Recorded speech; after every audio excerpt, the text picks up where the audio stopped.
Don't know what it's like to have been booed off, and it's not a nice feeling for any player, you can imagine.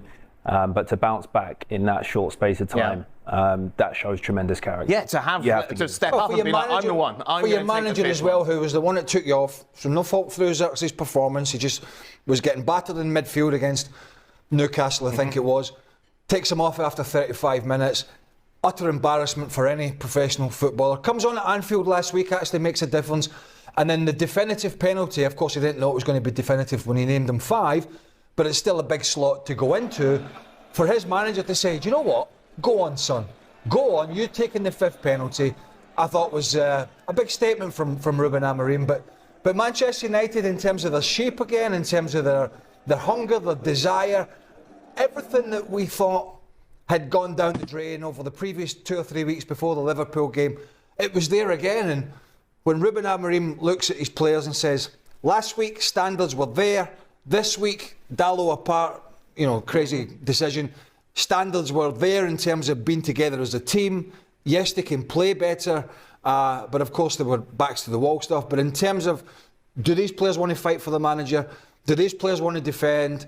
Can these players be in a good shape and make it difficult for teams when they're up against it? And I think we've seen in the last 2 weeks, when these United players have got their heads switched on, and we know there's been a big debate around 1 or 2 that haven't, Marcus Rashford being the main one, and I think that's Ruben Amorim's point. I don't need people at this club that their head is not in the game. So if your head's not in the game, you're not going to be in my team. And all of a sudden, the sort of worm has turned a little bit at Old Trafford for this manager and for this group of players. OK, let's take you through the highlights, shall we, of this clash between Arsenal and Manchester United. Arsenal went into the tie as favourites. They're going to bounce back after that defeat against Newcastle. Gabriel Jesus back in the starting 11. And he'll play it through here to Martinelli, who finds the back of the net. But Harry Maguire hasn't got deliberate control of the ball. Therefore, the offside is the correct call. Yeah, it's a good decision from the linesman in the end. Maguire doesn't have complete control of the ball, so you can't give offside there. It was a bit cat and mousey for a while in this game, and then comes alive a little bit, but the first half really was pretty quiet from both teams. Yeah, this was a chance from Martinelli. Kind of summed up what was a pretty lacklustre first half and the final third from Arsenal. Here, Gabriel Jesus goes down. He would be stretched off injured. Bruno Fernandes furious because, of course, it's a foul that actually wasn't given. Yeah, it should have been a free kick, and then obviously the way that he fell here, I think Gabriel Jesus meant he had to be stretched off, so that's very, very unfortunate for the player, because he'd come into the side and generally had done a very good job. Now, things would certainly liven up in the second half. Dalot here, this is his first yellow card. Yeah, it's definite yellow card. He's just a bit rash, Dalot, in his decision making as the game got heated up. And then Gabriel tries to be a little bit too clever with the header, gets caught out. Garnacho, head up, picks out Bruno Fernandes, who was terrific last week again. He was another sort of leadership performance from him today.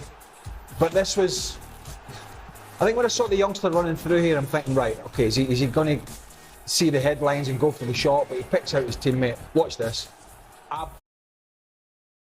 Absolutely tremendous. Uses timber to guide it around, finds that top corner. Kai Havertz with a couple of chances back. This one here.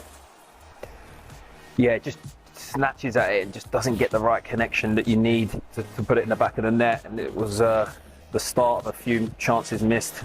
Most definitely. Big moment here, obviously. Dalot, second yellow, no doubt. Yeah, well, he gets the touch gets away from him. Now look, once he's made this decision, he has to go fully committed. I think he goes to ground and then realises he might not get there and kind of pulls out. I think if he'd gone all the way through, he may have had a chance of playing the ball. He did not, and it was absolutely the correct decision to give him a second yellow. And then just pretty much moments later, keeper's punches a convincing one. In the end, it falls to Gabriel, who makes it 1-1. Yeah, I mean, it had been coming, really. The momentum really shifted once they went down to 10 men. And it was a great connection from Gabriel. Manages to keep his body over it. Gets a bit lucky with the deflection. But you could see it coming, the equaliser. Now, remember, there's no VAR this round of the FA Cup. I think it's fair to assume if there was, this decision would be overturned as the referee gives a penalty. Well, you'd like to think so. I mean, there is no way this is a penalty kick. I mean, there's a bit of contact from Maguire. There's no contact with the foot. He drags the left foot back. The arm comes across the chest, but it doesn't. There's no power behind it. It's just not a penalty kick. And then, obviously, a lot of frustration off the back of that decision. A lot of pushing and shoving. So Odegaard steps up. Holte makes a save. Yeah, this was another real big chance, isn't it, to put the game to bed at 10 men. You think that if he scores this, they're not going to get back into the game. But credit to the goalkeeper, it's a great save. No, the goalkeeper, of course, who was heavily criticised after that performance against Spurs in the Carabao Cup last month, certainly redeemed himself today. Another good save here, though. Declan Rice would prefer to hit this either side of him, surely. Well, exactly. I mean, he was a huge threat when he came on making those runs, but he's headed it in the centre of the goal. I mean, basically, given the keeper the opportunity to make the save. And then what a chance. This is such a weird miss by Kai Havertz. Yeah, I mean, I think he just doesn't react quick enough. He thinks that he's fortunate the ball's landed at his feet and again just snatches at it. So this would be in injury time for the 90 minutes. Declan Rice, the keeper with a save. Well, the keeper, as you mentioned, had his moments at Tottenham. That's been nice. I don't think he did very well with the punch for the goal, but actually, penalty apart, he made some really good saves in this game. So into extra time we go. What a challenge this is from De Ligt. That's clearance. It's a world-class tackle. I mean, what a defensive performance from him. And you can see by his reaction there just how important that was. That's a match-winning tackle. And then at the other end, chance here for Xerxes. He doesn't hit it that cleanly, but it takes a deflection which puts Raya at full stretch. Yeah, and of course Raya was pretty much a spectator for most of the second half. And most of the end of the game, so didn't have a lot to do, but he did really well there to get down low at that post. So to penalties, Bruno Fernandes. No problem to make it 1-0. Up for Arsenal, Odegaard, who of course saw his penalty saved in regular time. Here though, the Norwegian makes no mistake whatsoever. Quality of penalties were high for the most part throughout this shootout. As we would see, Diallo here. That's a good one as well. Yeah, no panic from the youngster whatsoever. He would make it 2-1. Then it's Kai Havertz who steps up here, Kerry. Yeah, and it just wasn't his day, was it? It just wasn't his day in front of goal, and you know, this happens in football, and your confidence is affected. You miss one, you miss two, and so one of the things really said, though, this goalkeeper looked more physically imposing to the players. This gives you another mental challenge. David Raya went early in a lot of these pens, didn't he? Euro here. Yeah, I mean, look, he's as long as you were keeping your head up as long as you could, watching the goalkeeper, he basically made the decision for you. Declan Rice, really good penalty there. Keeper guesses the right way, but puts it in. And next up, Martinez. Goes early again, doesn't he? Yeah. I mean, again, he waits. Martinez, Raya goes so early. And then Partey comes on as the second half substitute, puts it straight down the middle. And then it's all up to Xerxes, of course, who we spoke about at length over recent weeks, but what a character. Again, the keeper goes early and he goes the same way. I don't know what Kenny homework they've done, but he went the wrong way a lot of times. So Manchester United then are through, defeating Arsenal 5-3 on penalties as they book a place in the fourth round. Where do you want to start here, Craig? Well, we've had a little word on Man United, but you know, I'm interested to see and hear what Arteta says after the game. You saw the expected goals there.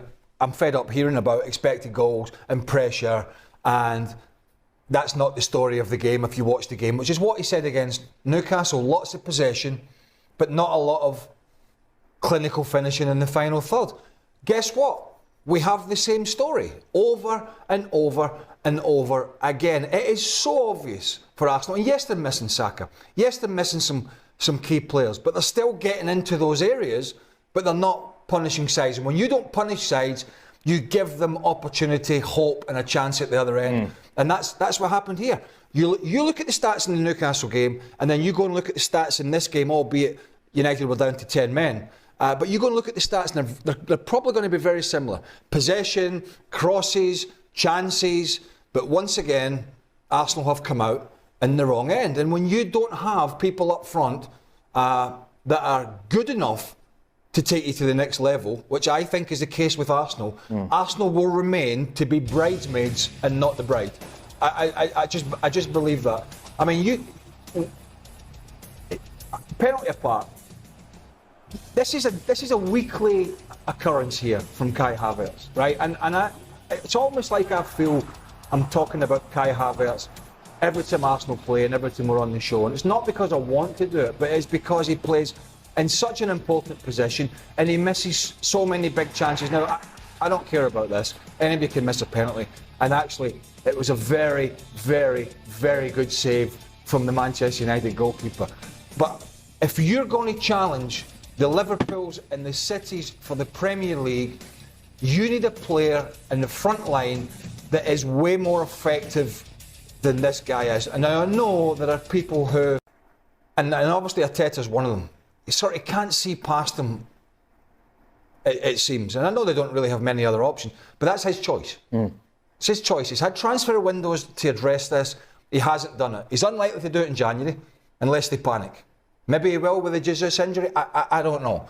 But what we do know is Chelsea were willing to sell the player because he wasn't prolific and consistent enough.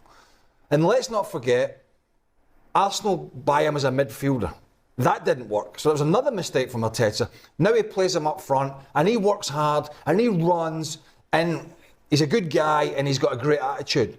But in terms of being good enough for Arsenal to go to the next level, whether it be the FA Cup, the Champions League, or tracking this Liverpool team down, if they don't get a goal scorer in that position, they're not winning the Premier League. End of story. Is that fair? I think at this point it's fair to say that. You know, I've watched them for the last 6 months, and you kind of feel that we're waiting for the Arsenal of the previous 2 seasons to come out in them, and you know it's there. You know it's there in them, but obviously, you know, for whatever reason, this season we haven't seen it so far. And so at that point, you know, you have to either go into the market and freshen things up. You know, we're missing big players at the moment, and listen, putting the ball in the back of the net is the hardest thing to do as a football player. It's very, very fine margins, and at the moment those margins we're missing out on. And listen, it doesn't help that we go and play against Newcastle the week before, who have a striker that we're heavily linked with. It's January, the window's open, and then we come and play in the FA Cup against United. You know, they go down to 10 men, we have so many chances, we can't score. All of these things coming in the same week, it doesn't help Mikel. You know, it doesn't help Arteta at all. And it only highlights and sheds light on the fact that, you know, they need firepower. I'm not having this discussion about any player, if it's just 1 or 2 games. That would be ridiculous. But there's a pattern here, and there has been for a while. But he's not the only one. You know, Marino, ineffective. Yeah. Gabriel, you know, bit of a mistake for the Jesus goal, for the Fernandes goal. Tries to be too clever with the header on the halfway line, gets caught out. Declan Rice missing chances when he comes off the bench, an easy header should have. So there are many other factors, but that's the biggest one. I think the biggest one for me, because when everybody's fit, the back four will take care of itself. Young Lewis Skelly's a good player, Calafiori's a good player, Timber's a good player, centre halves are strong, keeper's been strong for the most part. Midfield can be strong when everybody's fit. It's up here. That's where there's a gaping problem. I think that's where the frustration comes from, is because, you know, it took Mikel a while to really build a framework and get the club back to, you know, challenging for the title. And you're so close, you know, and it must have been agonising last year to have missed out on, you know, a point or 2. And when you feel that close and you just miss out, and you realise that there's just a couple of pieces, you know, two maximum pieces to complete the puzzle, that's where the frustration comes from. And I think that's what we're seeing now, you know, where the pressure is going to mount. But you have to be ruthless, don't you, as a manager? These guys have done well for me, but we have to make a decision here. Where's the money need to be spent? Yeah. I'm sorry, but you're going to be a squad player because we're going to go in the market for this guy who's prolific. And how long's Jesus out for as well is another question after we saw him go down. Yeah, but we just don't know what that injury is. I mean, it looks so innocuous, but So these are all the questions for Arteta. But on the other side of the coin, it's been a brilliant story because Bruno Fernandes was a player who was getting sent off in his discipline, and was he a leader for them? Well, you have to say, and this is only a small sample, because we know he's a good player. We know that. But his attitude and his performances in the Liverpool game and in this game, I think dragged the team along.